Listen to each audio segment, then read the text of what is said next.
I'm Ryan Iverson, and this is the Investor Breakout Weekly Insight. Let's talk about what happened this week.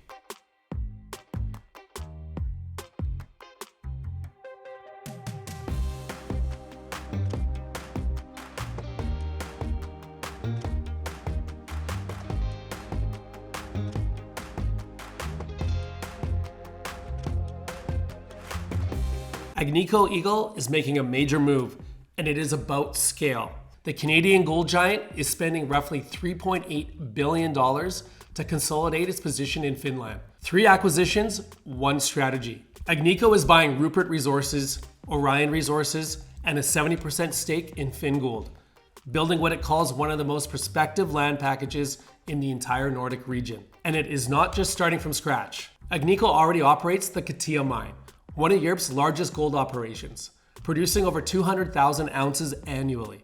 Now, with nearby assets like Rupert's Ikari project, the company is building a regional hub. The goal, up to 500,000 ounces of annual production from Finland over time. And there are real synergies. By integrating these projects, Agnico expects to save up to $500 million in development and operating costs. Yes, the company is paying a premium, but management is betting on what is still in the ground. This fits a broader trend. Agnico has been one of the most aggressive consolidators in the gold space over the past 5 years, building scale in stable jurisdictions. And that is the key theme here. Bigger platforms, lower costs, longer mine life. In a world where new discoveries are harder to find, consolidation is becoming the strategy.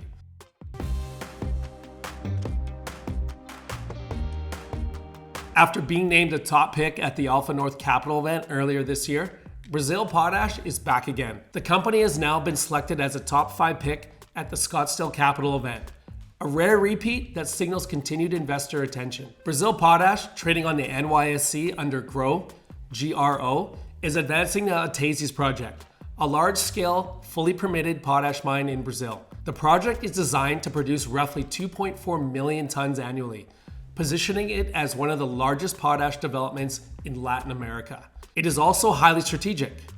Brazil imports over 90% of its potash, making domestic supply a major priority for long-term food security. Autazes is located near the Madeira River, giving it a built-in logistics advantage with low-cost barge transport into Brazil's key agricultural regions. This is not an early-stage story.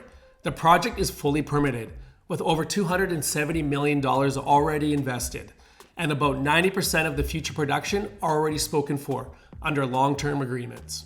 Construction is targeted to begin in 2026, and full-scale production expected closer to 2030. This is a large-scale de-risk project in a market that needs it. To read the full editorial spotlight on Brazil Potash, visit investorbreakout.com. That wraps up Brazil Potash. We'll continue working through the rest of the top 5 picks from the Scottsdale Capital Event, breaking down what stood out and why investors are paying attention. Next up, Aldebaran Resources. I'm Ryan Iverson, and we'll see you next week.